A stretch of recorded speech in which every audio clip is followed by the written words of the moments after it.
नमस्कार, मैं हूं रविंद्र जैन और आप देख रहे हैं मुंबई मास टाइम्स। आइए देखते हैं आज की मुख्य खबर। ब्रीफ करायला यायच्या कारण आपल्याला मोदीजींनी विशेषतः महिलांना वैमानिक असतील, लढाईच्या कॉम्बॅट ऑपरेशन असेल, फ्रंटलाईन ऑपरेशन असेल, सगळीकडे आपल्या महिला ऑफिसर्सला त्या ठिकाणी संधी दिली, स्थान दिलं।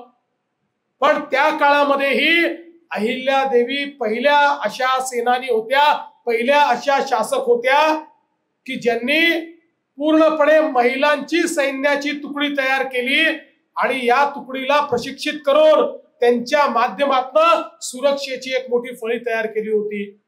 त्या काळामध्ये अहिल्यादेवींनी, आज आपण म्हणतो मेक इन इंडिया, आत्मनिर्भर भारत, मोदीजींनी आत्मनिर्भर भारत केला, आपण ब्रह्मोस तयार केला। आपल्या ब्रह्मोसनी थेट जाऊन पाकिस्तानमध्ये त्या ठिकाणी त्यांचे एअर बेसेस तोडून टाकले, त्यामुळे पाकिस्तानला गुडघ्यावर यावं लागलं। आत्मनिर्भरता काय असते ही अहिल्यादेवींनी ओळखली होती आणि म्हणून त्यांनी त्या ठिकाणी निर्णय केला, शस्त्रांची आयात करायची नाही, शस्त्रांची निर्मिती करायची। आणि शस्त्र निर्मितीचा त्या काळातला कारखाना हा अहिल्याबाईंनी तयार केला आणि अतिशय वेगवेगळ्या प्रकारच्या तोफा, लांब पल्ल्याच्या तोफा, जवळच्या तोफा, वेगवेगळ्या प्रकारच्या बंदूक सदृश अशा प्रकारची यंत्र, अशा अनेक गोष्टी या अहिल्यादेवींनी निर्माण केल्या आणि त्यातनं 28 वर्ष त्यांचं राज्य होतं, पण त्यांच्या राज्याला कोणी नख देखील लावू शकलं नाही, अशा प्रकारचं काम त्यांचं होतं। अहिल्यादेवींनी त्या काळामध्ये न्यायदानाची जी व्यवस्था उभी केली, कारण कुठलंही राज्य हे तेव्हाच मोठं असतं ज्यावेळी त्या राज्यामध्ये सगळ्यांना समान न्याय असतो। छत्रपती शिवरायांनी माझ्या जातीचा आहे, माझ्या पातीचा आहे कधी विचार केला नाही।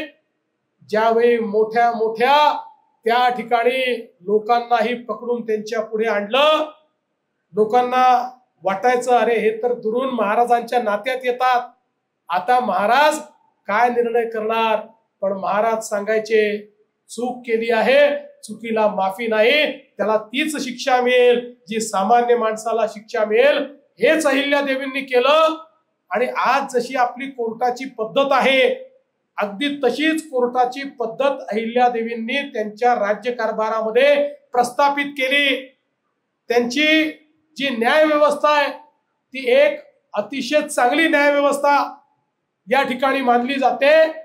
व्यक्ती निरपेक्ष, तो सावकार आहे की गरीब आहे, तो राजाचा मुलगा आहे की रंकाचा मुलगा आहे, याचा विचार न करता न्याय देणारी न्याय व्यवस्था आणि गावापर्यंत कोर्टाची व्यवस्था उभ्या करणाऱ्या अहिल्यादेवी होत्या। आणि म्हणून कायदा आणि सुव्यवस्थेचं राज्य म्हणजे अहिल्यादेवींचं राज्य मानलं जायचं।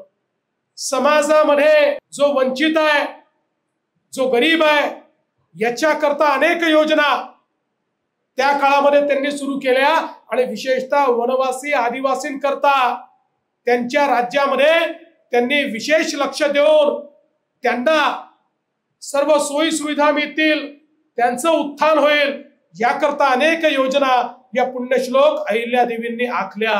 आणि म्हणूनच आपण जर त्यांच्या राज्य कारभाराबद्दल सांगत राहिलो तर 1 तास 2 तास देखील कमी पडतील। एक आदर्श राजा कसा असतो, एक आदर्श या ठिकाणी शासक कसा असतो, एक आदर्श राणी कशी असते, हे पुण्यश्लोक अहिल्यादेवींच्या संपूर्ण राज्य कारभारातून आपल्याला पाहायला मिळतं।